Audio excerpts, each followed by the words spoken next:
Hello and welcome. My name is Reverend Philip Schanker, and this is our introductory lecture series on the divine principle.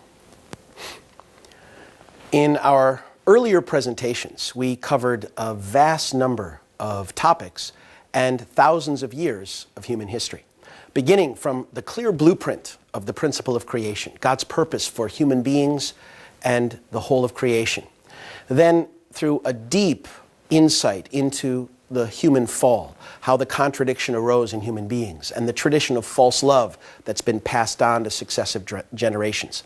Based on these perspectives, we began to look at the process and providence of restoration in history, how a loving, wise, and almighty God has worked to restore his original ideal and fulfill his purpose of creation, working in and through the events of human history, not by manipulating and controlling events and outcomes, but through the providence of restoration.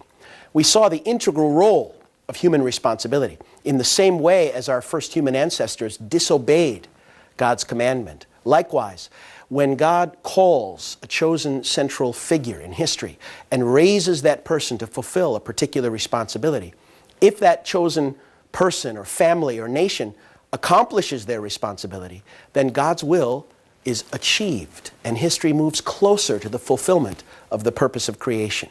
However, when the chosen central figure falls short or fails, God's will is frustrated, history prolonged, and God must work to rebuild the foundation and call another central person in a later age to accomplish the same responsibility. Thus, we can see parallel periods in the providence of restoration, which we've been looking at. In our last presentation, for example, we saw clear parallels between the 2,000-year history of Israel, preparing for the coming of Jesus, which ended with the tragic rejection by the very people who'd been longing for the Messiah. And Jesus went to the cross, claimed spiritual victory, brought spiritual salvation. And the parallels between that period and the 2,000 years of Christian history since Jesus in preparation for Christ's return. Now today we're going to focus in on the last 400 years of this 2,000-year providence of Christianity and look at the final preparation period for the second advent of the Messiah.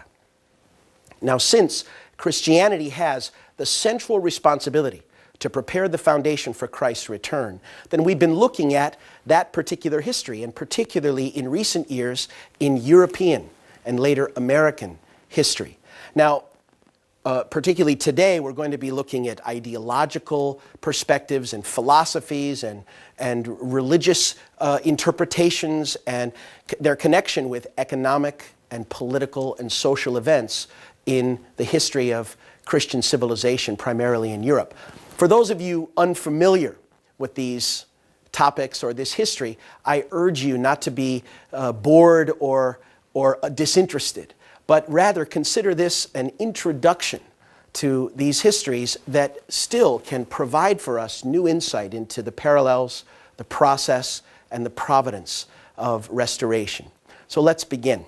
We're going to discuss the period of preparation for the second advent of the Messiah. As I mentioned in our earlier presentation, we looked at the 2,000-year period of Israelite history in preparation for Jesus and how it paralleled the 2,000 years of Christian history leading up to our time.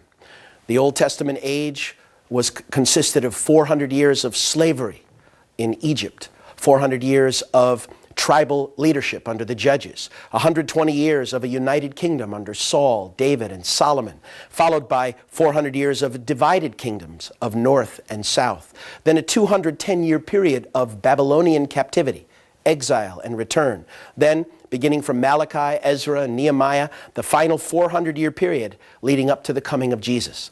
Likewise, in the Christian era, we could see striking parallels.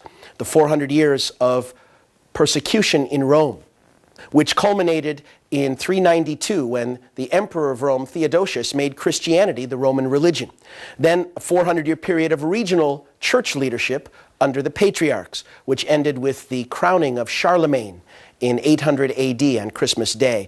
Then 119 years of Charlemagne's royal line seeking to build the Holy Roman Empire. When Charlemagne's empire was divided in 919, it began a 400-year period of divided empires, the East and West Franks, and the great schism of Christianity between Roman Catholic and Orthodox.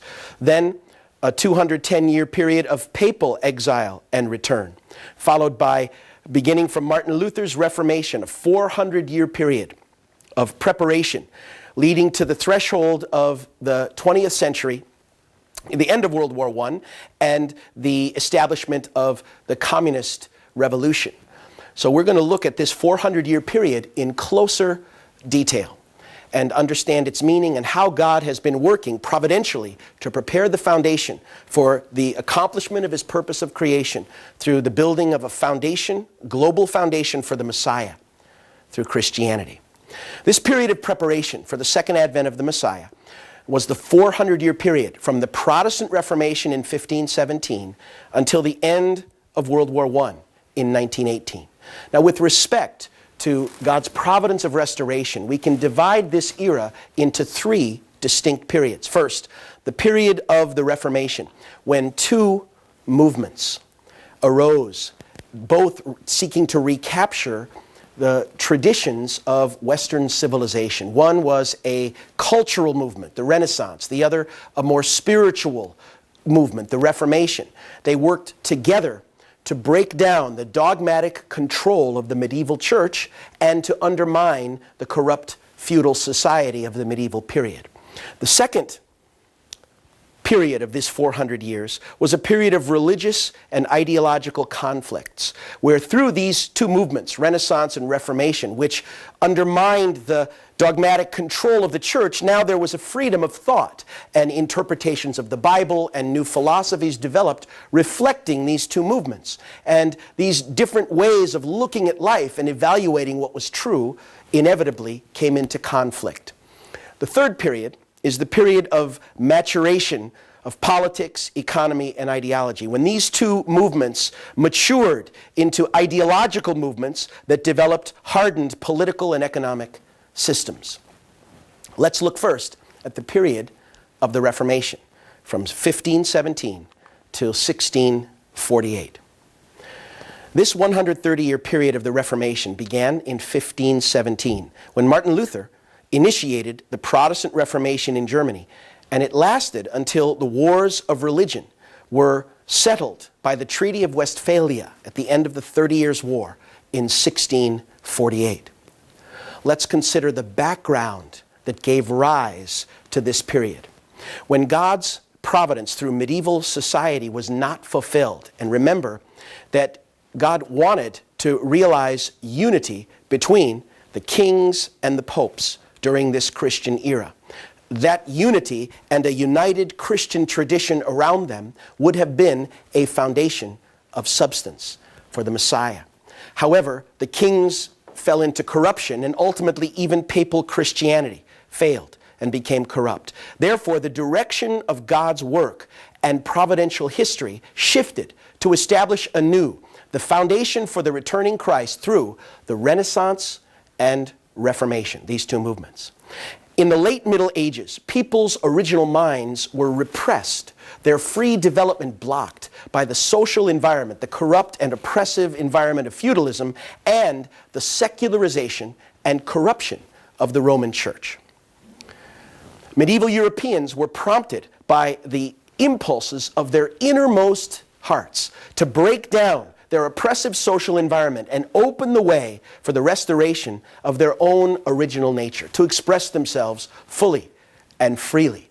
This was the spirit that gave rise to these movements. Now, as people pursued the recovery of both the internal spiritual aspects and external physical aspects of their original nature, the thought of the age branched out through two specific movements. Now, these two movements both sought to recover the heritage of Western civilization, but we can distinguish them in relative terms as more Abel type and more Cain type. The first movement was the elder brother. It came first. In the 14th century began. This Cain type movement began as a revival of Hellenism, the ancient classical civilization of Greece. This movement gave rise to the Renaissance. Renaissance is the French word for rebirth, and it was so named because it was considered a rebirth of classic Hellenic civilization. The core value of this movement was humanism, the dignity of man, the beauty of nature, and the happiness of man's life in the world and pursuit of the good life. The younger brother movement, the second movement, which followed this Abel type movement, began as the revival of the Hebraic heritage of Israel, a search for a more sincere and genuine and righteous faith. This was the Reformation. And seeking for the spirit of the early Christian church. It gave rise to the Protestant Reformation, whose core value was faith in God.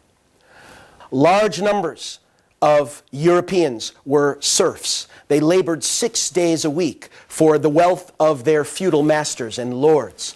They were pressed into labor from very early in childhood. They worked hard for the sake of others. They owned nothing or very little. They traveled almost nowhere. Most could not read or write. There was little to inspire and free or liberate their original nature. On the seventh day, they worked 6 days a week. On the seventh day, they would enter the church where they would be told that the reason they suffered on earth was because of sin. And this would be their lot in life, but when they would die, they would go to a better place and experience joy and happiness with Jesus. This was the situation for many. Now, there were others who were artisans or merchants or scholars, etc. And although they might have had a better living situation, they had no freedom of thought, for the medieval church controlled every aspect of belief and process in European civilization. In the meantime, the church leaders were often extremely corrupt. Popes kept armies, ordered assassinations, controlled vast amounts of lands, swindled money, made backroom political deals, had illegitimate children. There was a tremendous problem of corruption within the church. The spiritual tradition founded upon Jesus and the saints is a beautiful and empowering tradition that gave life to Christian people. But the earthly church, once it became wedded to the power of the state in the 4th century, through Constantine and Theodosius and others, it has been constantly vulnerable to corruption and attack and becoming worldly and materialistic. This has been a tremendous problem. The original mind, which desired to be free, has two aspects. There's the inner desire of the original mind, as we've studied, which seeks for piety and faith and duty, and is expressed through religion, a deeper inner life and connection with God. But there are also external desires of our original nature for reason, for rights, for individual value, for understanding life in the world and experiencing a good life in the world and a pleasant environment. These are both aspects of the original nature, and these two desires gave rise to the two movements that we're speaking of, the Renaissance and the Reformation. Now, at the same time, these two movements reflected two historical streams of Western civilization.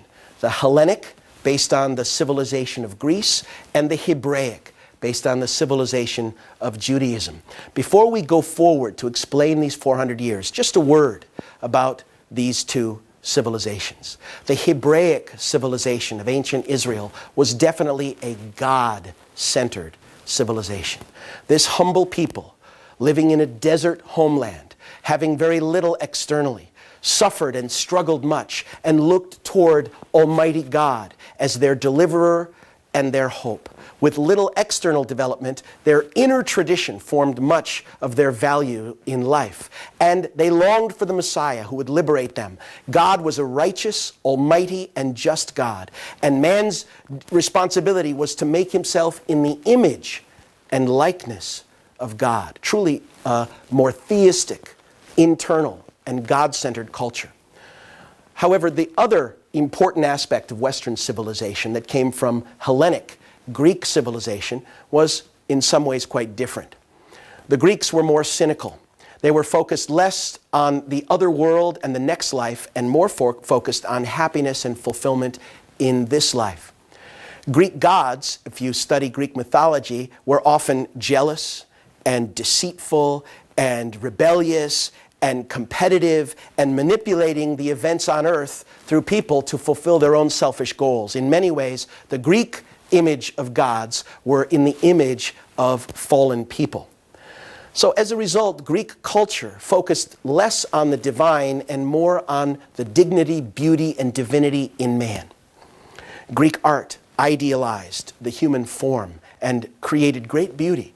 The Olympics also were idealizing the physical capacities of human beings. Greek civilization produced the foremost developments in medicine, in architecture, in political development, in social structure, and in mathematics, and so many aspects of science and technology. It was genuinely a more man-centered, external, and humanistic civilization.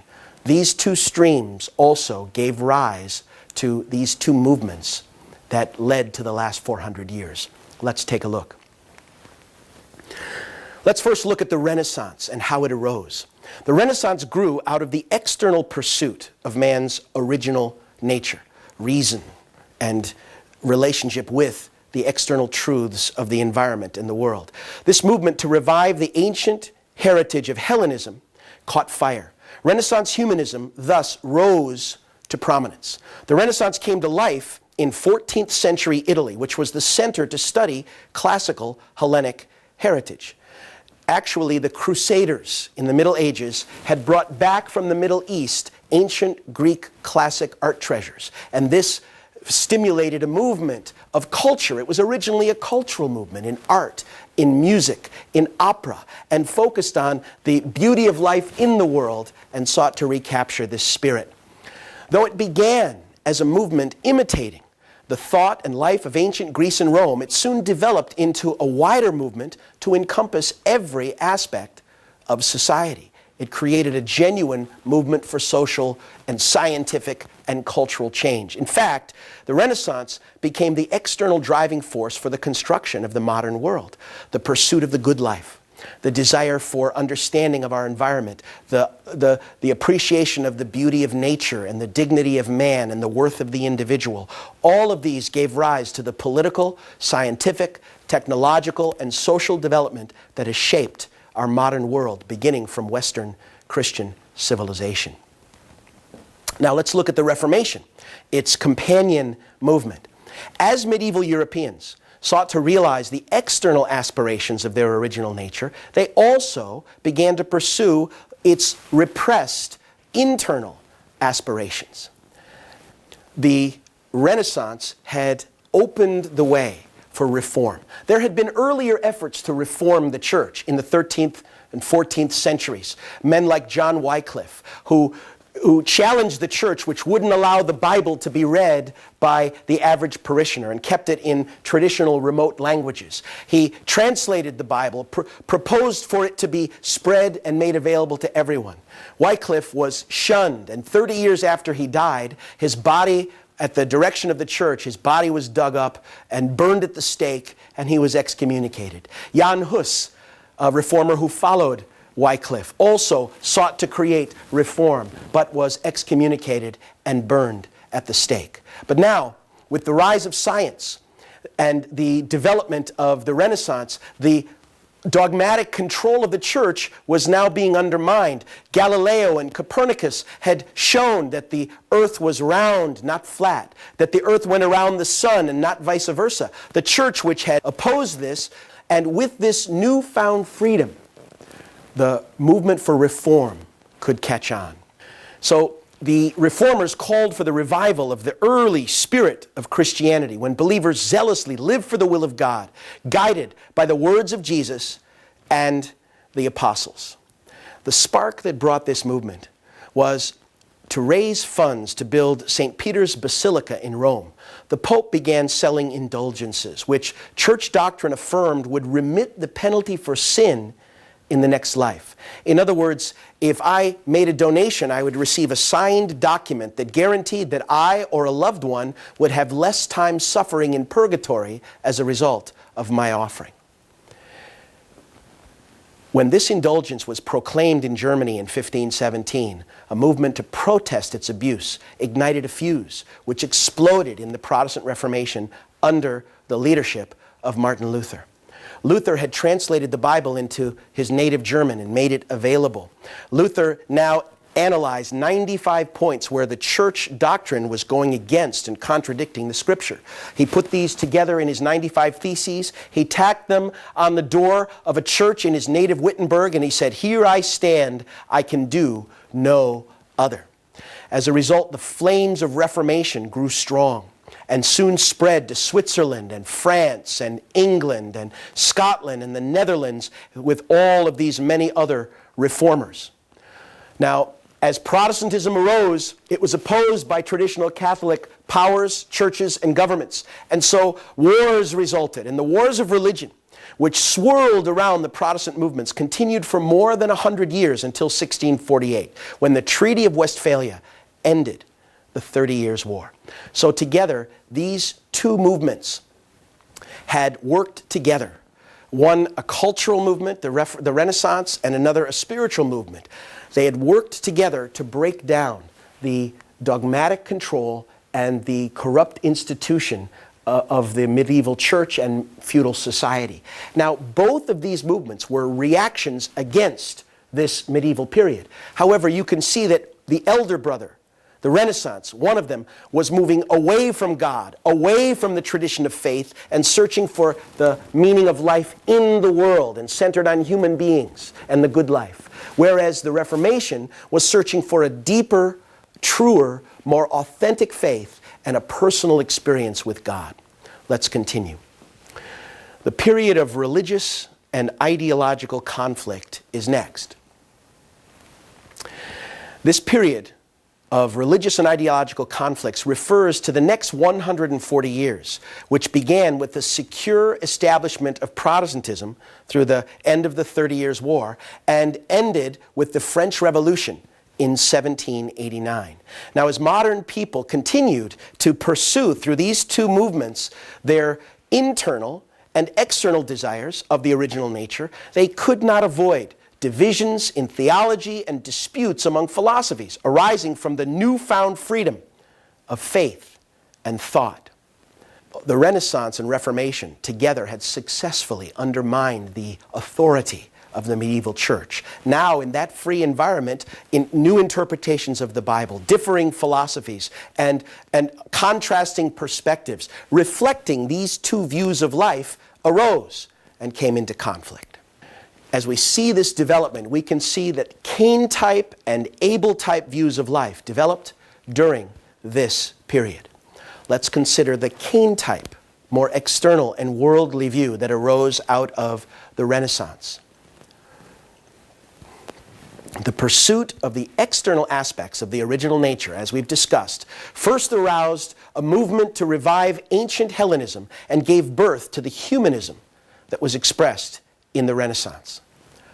Renaissance humanism opposed medieval culture and sought to establish a new perspective on life. The beauty of life in the world, the glory of nature, the dignity of man, etc., turning away from traditional church dogma. As a result, the Renaissance elevated the dignity of the human beings and the value of nature. It sought to understand these through reason and experience, logic and experiment. Spurred by the progress of natural science, this perspective, this view of life gave rise to two schools of modern philosophy: rationalism, based on the deductive method, and empiricism, based on the inductive method. Let's consider these two. First of all, rationalism, based on reason and logic. Rationalism is based on the mind's capacity to deduce truth through logic. An example of deductive logic would be this. Statement A, all men have noses. Statement B, Reverend Schanker is a man. Therefore, statement C would be the logical deduction that Reverend Schanker has a nose. Now, there's certainly nothing wrong with this method of logic. We've been using it throughout our lecture series. But the rationalists were dogmatic and absolute about the fact that this was the only way that truth could be ascertained and verified. They were reacting against the tradition and dogma and doctrine of the church, saying the only way you can know truth is what your mind can deduce. René Descartes was an early champion of rationalism. And so it was extreme in this sense. And Descartes, for example, said, cogito ergo sum. I think, therefore I am. Which really means this: I can doubt anything. I can doubt that this camera in front of me exists. I can doubt that this studio around me exists, or the board behind me exists. I can doubt everything except one thing, that I am aware that I'm doubting. So I know I'm thinking, so I know I exist. And this rather complicated process of logical deduction became the basis of modern philosophy. Deductive logic is the basis of modern philosophy. And in their extremes, in its extreme, it tended to denigrate and deny tradition, dogma, and doctrine, preferring to rely only on the power of the human mind to deduce truth. Now let's consider empiricism, the second view. It's based on inductive reasoning, and that's the power of the mind to experience. The mind is a tabula rasa, a blank slate, and the only things that we can determine as true are the things we've experienced based on our interaction with the environment and our sense experiences. Now, an example of inductive logic would be this. There's a man and he has a nose. Well, there's another man. He has a nose.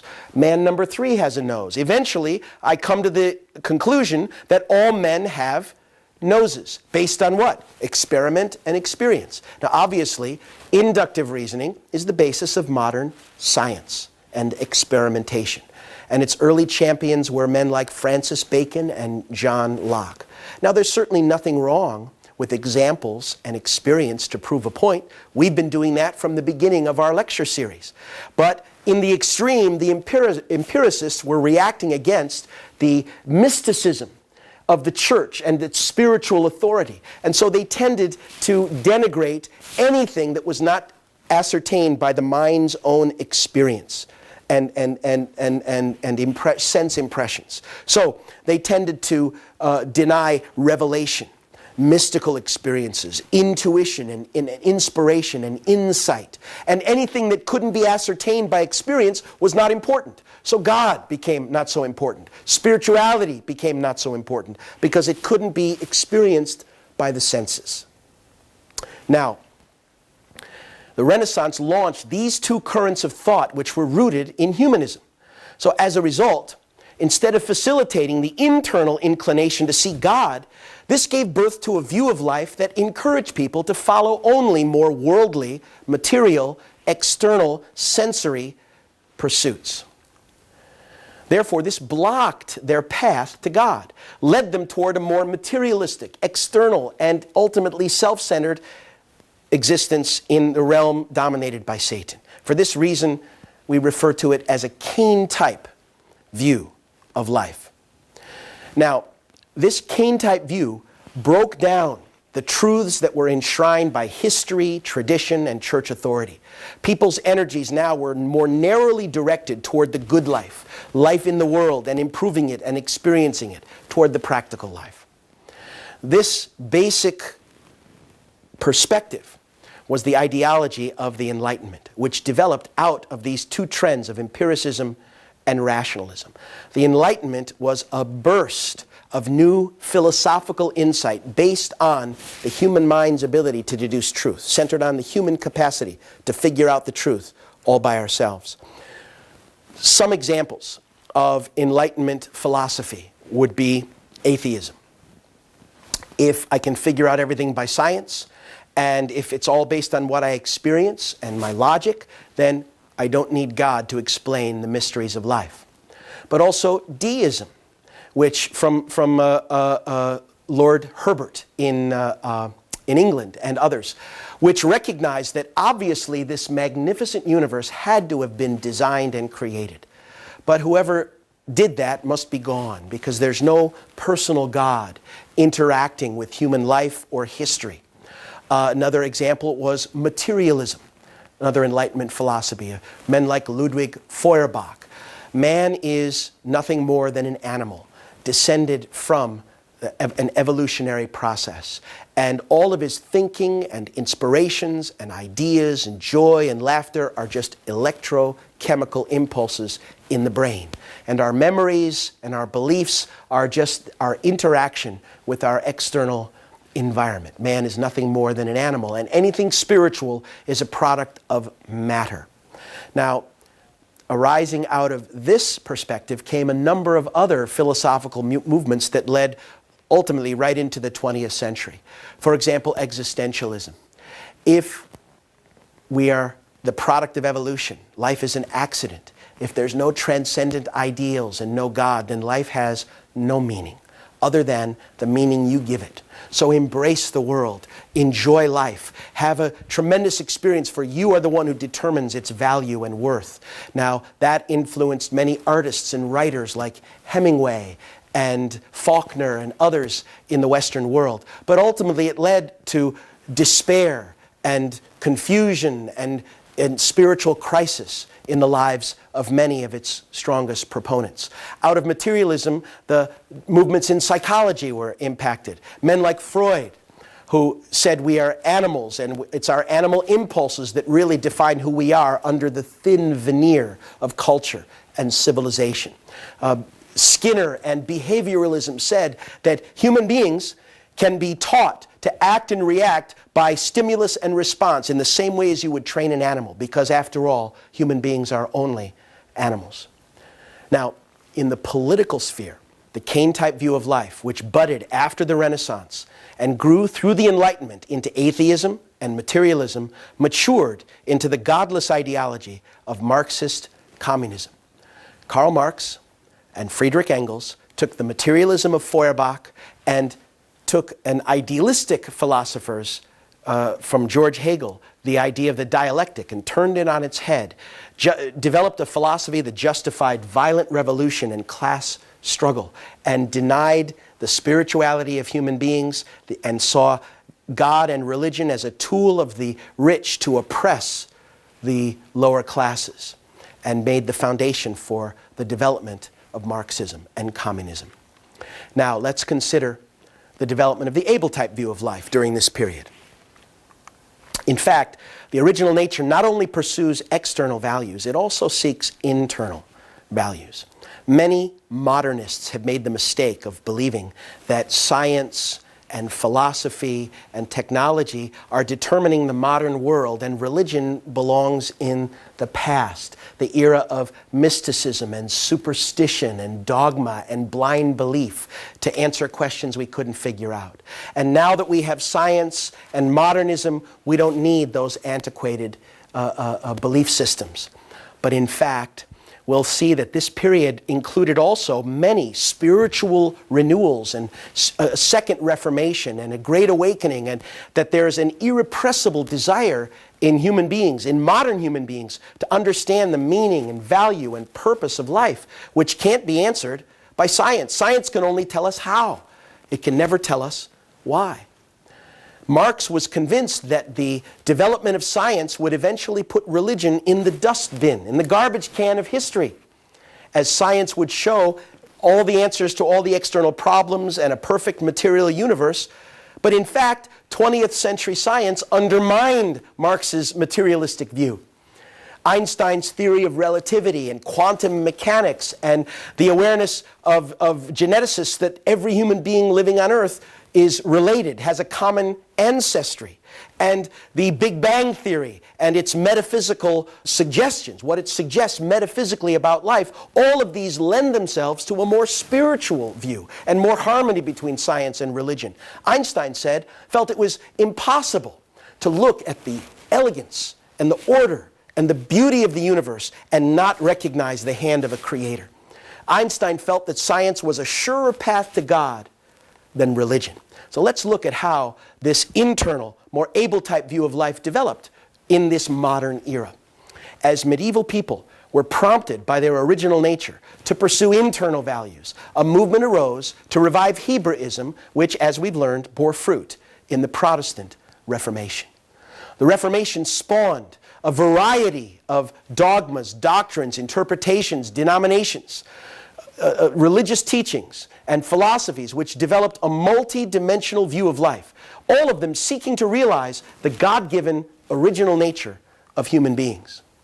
So we call this the Abel type view of life, because even as the Cain view was leading people away from God and faith and toward a more humanistic fulfillment in the world, this Abel type view guided modern people to seek God in a deeper and more thoughtful way, to seek for a more genuine faith, a truer understanding of the truth, and a more personal experience with a living God. The German philosopher Immanuel Kant pioneered this Abel-type view of life in the philosophical sphere. Kant, in his critique of pure reason, analyzed and showed that we cannot limit the definition of a human being to merely what we experience with our senses or what we can deduce with our intellect and logic, that there are profound inner aspects, moral and spiritual, that define us and that go beyond these definitions, and that to deny them denigrates the human being. Kant laid the foundation for the German idealistic school. He was succeeded by a number of idealistic philosophers, Fichte, Schelling, Hegel, and others.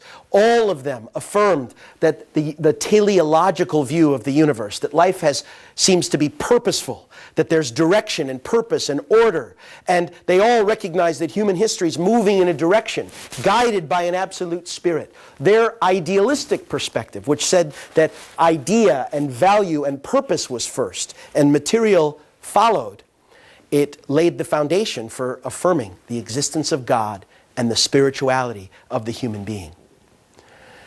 Now, likewise, in the religious sphere, there were religious movements emerging which opposed the prevailing influence of rationalism and church authority and dogma in religion, and instead stressed the personal believer's experience with God, the importance of religious zeal and the inner life. These were movements like Pietism in Germany, Methodism, and the Quakers. They all emphasized the inner life. They all emphasized having a mystical, personal, spiritual encounter, meeting God, meeting the Holy Spirit. In the meantime, the Great Awakening roared through Europe and America, where preachers would hold huge tent meetings, revival meetings, and believers would come and have a powerful spiritual experience with the Holy Spirit, with the living God, led by people like George Whitefield from England or Jonathan Edwards from the United States. Now, at the same time, as this Abel-type view of life was maturing, it laid the basis for forming the democratic world of today. Now, let's be clear. Democracy would not have developed without the Enlightenment ideals of the value of the human being, justice and rights, and the responsibility of government, and so many other aspects. But any effort to create a democratic government that failed to recognize the spirituality of man, to allow the freedom of worship and honor that aspect, in every case ended in despotism and totalitarianism and oppression. So the foundation of modern democracy was a beautiful marriage between Enlightenment ideals and the Christian spirit. This is that second period that developed these divergent philosophies and views of life. Let's now look at the third period of maturation of politics, economy, and ideology, from 1789, the French Revolution, until 1918, the end of World War I. At the outset of this new period, which we call the period of maturation, where there was the development of ideological movements that hardened into political and economic systems reflecting these two views of life. These two views matured, taking their separate paths as we see them developing into hardened political and economic systems. As they matured, they founded two different forms of society with distinct social structures, a Cain-type society and an Abel-type society. This period lasted from the French Revolution through the Industrial Revolution to the end of the First World War. These two views established a Cain-type and an able type of democracy, which eventually matured into the communist world and the democratic world, which confronted each other throughout the 20th century. Let's first consider the rise of Kane-type democracy. Those espousing a Kane-type view of life championed the French Revolution, thus establishing Kane-type democracy. It blocked the inclination of the human spirit to seek for God. The leading thinkers behind the French Revolution, men like Diderot, D'Alembert, Rousseau, and Marat, they adhered to atheism and materialism. They stirred the resentment of the working class people against not only the state, but also the church and religion. They saw the religious leaders as a tool of oppression. And so an excessively bloody and violent and riotous revolution took place in which many of the political and religious leaders were put to death without due process. Because of this spirit, despite its ideals, the French Revolution's actual course tended toward totalitarianism. Once the revolution was complete, the revolutionaries began to turn on each other. Counter-revolution followed counter-revolution. Thousands were put to the guillotine and beheaded in the name of being enemies of the people. And soon it depended on whose political alliance that you were part of, whether you survived or not. Ultimately, this bloody process and the reign of terror where heads rolled, if you've heard that saying, it comes from the French Revolution. Ultimately, it ended in a more severe dictatorship under Napoleon than the government that they had tried to overthrow in the first place. And this is the model of virtually every Marxist revolution that followed in the succeeding centuries. So as it continued to develop with its sole focus on the external aspect of life, this Kane-type democracy would later be systematized into Marxism in Germany, Leninism in Russia, and eventually forming the communist world. Marx provided the ideological and philosophical foundation to justify revolution. But his idea would have ended in a bookshelf if it wasn't for Lenin, who provided the practical techniques for fomenting revolution within society. And this is the foundation for Kane-type democracy. Now, let's consider the rise of able-type democracy. From their very origins, the democracies which emerged in England and the United States were different from the democracy born out of the French Revolution. The English and American democracies were founded by genuine and sincere Christians, the fruit of the able-type view of life. And they were born out of the fight to win religious freedom. Hence, they are able-type democracies. Now, these efforts, these movements, the first two efforts to make a revolution in Europe, the Puritan Revolution and the Glorious Revolution, both of them were not against the church, but they sought to establish and maintain the ideals of Christianity, even while seeking representative government and political rights for all. Now, both of these efforts at creating a Christian democracy fell short. But out of them, eventually arose a third that happened in America, the American Revolution. And here in the U.S. Declaration of Independence, you can see the transcendent ideal, the God-centered perspective that became the foundation for American democracy. We hold these truths to be self-evident, meaning universal and apparent to everyone, that all men are created equal, and that they are endowed not by the state or by the government, but by their Creator with certain unalienable rights. And to secure these rights, governments are instituted among men. What a revolutionary concept. That the rights of man come not from the generosity of the state, but from the hand of God. And that the purpose of government is to secure and protect God-given rights. This was the foundation of able-type democracy. Many Puritans and dissenting Christians who had been persecuted in England emigrated, crossed the ocean to the American continent to obtain religious freedom. They became pilgrims for their faith. As they crossed, they saw themselves in the position of the Israelites wandering through the desert, seeking for the promised land. Now, many different kinds of people came to America, but America's political and spiritual tradition came from this root and this core. And the Founding Fathers inherited that foundation. They founded an independent nation in 1776 and established American democracy. This able type of democracy has developed from these beginnings into the democratic world of today. Now, make no mistake, these founders were flawed, and the system they created fell short in many ways, but there was no greater sin than the fact that the American political tradition allowed and justified slavery and inequality. The fact that though the Declaration of Independence had said all are created equal, the actual Constitution, for the purposes of deciding representative government, judged every African American slave as worth 3/5 of a white American. This injustice was a profound blemish on the history and tradition of America, one of many. Thomas Jefferson, a Virginia slave owner who wrestled with this question all of his life, felt that a just God would not allow slavery to continue. And he said that if the American tradition of slavery wasn't ended, that God would judge this country.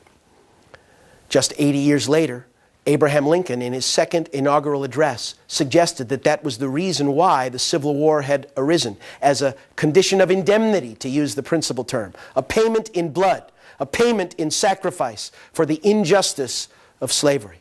The Civil War might have arisen for a number of reasons out of the struggle over states' rights and economic issues, but it was ultimately spiritually about one thing: to separate good and evil and purify America from the sin of slavery.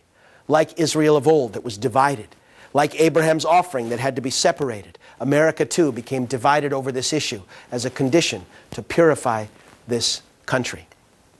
Now, let's talk about the significance of democracy. But before I do, I need to introduce to you the concept of how an ideal society is actually the reflection of an ideal person who is in a relationship with God. In an ideal person, cells combine to form tissues, which harmonize to form muscles or bones or nerves or organs. And these function as systems to make a harmonized body. Now, there are three vital systems: heart and circulatory, stomach and digestive, and lungs and respiratory. These are like important functions in society, like executive and legislative and judiciary. But all of these different systems work together and in harmony because they're guided by the brain and connected through the central nervous system. Now, the nerves go everywhere in the body so that our entire body is connected, which is why if you have a paper cut, your whole body feels it. If you have a splinter or a hangnail or a toothache, your whole body suffers over the suffering of any one part. Likewise, a healthy body has good economy: production, distribution, and consumption. And if any one of those are out of balance, the body becomes sick. Likewise, an ideal society should function in much the same way. Cells are like people. People come together in families. Families are part of different organizations in society, whether they are economic or social or religious or entertainment, whatever. Then these function together, and there are certain vital functions that keep the society together, like executive, judiciary, and legislative. But ultimately, what should make an ideal society work well and function properly is the fact that the nervous system is connected to every part of the body, meaning every single individual has, in maturity, a connection to the purpose and plan of God. The brain, or God, is connected to everything through that central nervous system. So we would feel the suffering of our brothers and sisters. We would be connected with everyone. And the economy would be in balance in the way that our physical body is in balance. Based on this, let's consider the significance of democracy and the separation of powers. The concept of the separation of powers into three branches of government was advocated first by Montesquieu, a leading Enlightenment thinker. From the beginning, the separation of powers was to be characteristic of the political structure of an ideal society, which God has been working to realize. It sought to prevent the concentration of political power in the hands of a single individual or institution, as was the case with political absolutism. So with the establishment of constitutional democracy, the framework for a harmonized and ideal political system was set up. The problem is, in the same way as individuals are disconnected from God. In a human society composed of such individuals, we are like a disconnected body. So because of the fall, today's democracies cannot fully display their original qualities nor function at their full potential. Why? Because currently the three branches of government function like internal organs which cannot sense or respond to the commands of the brain. They lack order, they lack harmony, and they suffer conflicts among themselves. We find society falling apart. We see cancer as one part of society turns on itself or on others. We see all kinds of inequalities and injustice because the society is out of sync with its natural purpose and relationship with God. The three branches of government in the ideal world will interact in harmonious and principled relationships when they follow God's guidance as conveyed through Christ, and when people are all connected to God and become people of God, then our systems and our social expressions will reflect that ideal. Next, the significance of the Industrial Revolution and the rise of Western Christian society. God's ideal of creation is not just about getting rid of sin. It can't be fulfilled merely by forming a world without sin.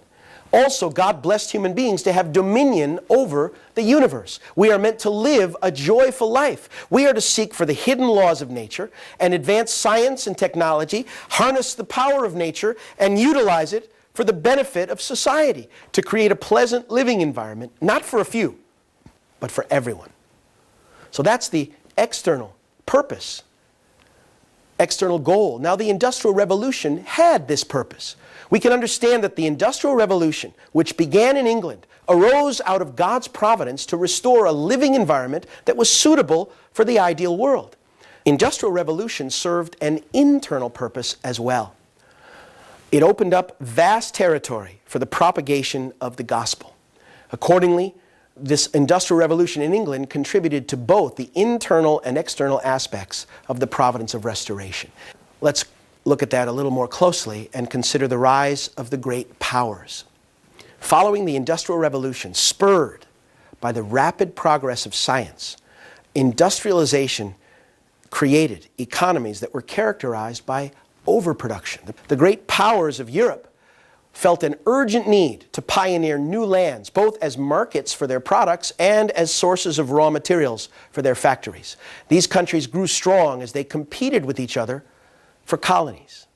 Now, tragically, these colonial and imperialist nations went to the world in the name of Christianity with the gospel. But because much of what happened was exploitation, much of what happened was economic and political, and because rather than respecting the native cultures and lifting them up and spreading the blessing that God had given to the Christian world, it became instead using and abusing. As a result, China closed its doors to Western civilization. Japan closed its doors to Western civilization. And in the colonies, in Africa and South America and other parts of the world where there had been much exploitation, communism arose out of resentment, out of the conviction that capitalism was a tool of the white man's oppression. Now, it was British historian Toynbee who said that communism is a bill of accusation and an indictment against the failures of Christianity. In other words, Jesus had said, when he returns, he'll separate sheep and goats based on how we've loved and served our brother. The promise of a good world and the responsibility of Christianity to pass the blessing to the rest of the world fell short. As a result, communism arose saying, don't look to heaven, don't look to God. Religion is just a tool of oppression. Religion is just a corrupt system to oppress the people and keep them from rising up and claiming what's rightfully theirs. This has unfortunately been the legacy of the last 400 years as well. And you'll see that it led to the great world wars of the 20th century, which we'll talk about in our next presentation. So, these two factors, the Cain and Abel trends in ideology and the economic development that followed the progress of science, caused the later political division of the world into two blocks, the democratic world and the communist world. These imperialist nations over the last 400 years arose, and ultimately World War I was initiated not only by the political events in Austria and Serbia, etc., but the struggle for colonial empires and and markets and such things. Then the Second World War, which arose out of the ashes of the First, ultimately led to the division of the world in the 20th century into these two camps, the democratic and the communist, which we're going to discuss in more detail. Finally, let's consider the religious reforms and how they led to impact in politics and economy and industry. As we look at this final 400 years, the Cain-type movement, which began with the revival of Hellenism, overthrew the medieval world and gave birth to the humanism of the Renaissance. As this movement developed further, moving in a more worldly direction, it gave birth to the Enlightenment, which can be regarded as a second Renaissance in the current of ideology, as thought became more humanistic, more man-centered, more philosophical, more external. The Enlightenment thought further matured in the false direction, giving birth to historical and dialectical materialism, which is the core of communist ideology. And this can be regarded as the third Renaissance in this movement. Now, since the satanic side mimics in advance the providence of God, we can expect that God's providence will also unfold in three stages, in each of the spheres of religion, politics, and economy. Let's take a look. First of all, spiritually. In the sphere of religion, the first Reformation took place under Martin Luther's leadership following its elder brother or Cain-type movement, the Renaissance. A second Reformation, the Great Awakening and the Pietist movements and the Methodist movements, was launched after the second Renaissance, the Enlightenment, by the spiritual movements that we've mentioned. Now, from our examination of the progress of history, it's evident that a third Reformation not only will, but must occur following the third Renaissance to bring about the ideal world. It's not enough for Western society to have defeated communism. We can still see crises and struggles and moral dilemmas and the decline of the family. We need a spiritual revolution. Now, let's see how it impacted politics. In the political sphere, we can surmise that reform is also taking place in three stages. We can see that the Renaissance and Reformation together cooperated to break down medieval society. Medieval feudal society collapsed under the weight of the Renaissance and Reformation. Likewise, democracy was formed out of Enlightenment ideals and the Christian spirit. So absolute monarchy was destroyed by the forces unleashed by the Enlightenment, the second Renaissance, and the Christian spirit of the second Reformation. Together they formed the foundation of modern Abel-type democracy, which broke down absolute monarchy. Finally, the communist world arose as the Cain-type democracy, followed by the political revolutions that came about through the communist movement. However, what next has to happen is that through the coming of this ultimate spiritual renewal and third religious reformation, the democratic world on God's side must triumph in the ideological war, bring the communist world to its knees, and together unite and realize the kingdom of heaven on earth under God. And finally, the economic sphere. The economic changes which follow these movements, the religious and political reforms, have also been progressing through three levels of industrial revolution. The first originated in England, based on the steam engine and coal power, etc. The second, a century later, the second industrial revolution took place in many advanced nations based on the development and harnessing of electricity and the development of the internal combustion gasoline engine. Now, the third industrial revolution that is flowering in our time is created by safely tapping the natural powers of nature, the power of the atom, the power of the sun, thermal power, etc. These will construct a pleasant living environment for the ideal world. So we can see that in the centuries of preparation prior to the Second Advent, the three stages of revolution in religion, politics, and industry for the construction of the ideal world are required by the principle to develop through three stages. In this way, we can see how the world has been prepared internally and externally to realize God's ideal. I deeply appreciate your time and attention. This was a lot of philosophy and ideology and perspectives and history, but I hope that through it you could see that the hand of God is working in the providence of restoration, that we are living in a time that has been shaped by these earlier periods, and we stand on the threshold of the realization of God's kingdom. In our final presentations, we will address and answer the question, how God is working right now. Thank you very much.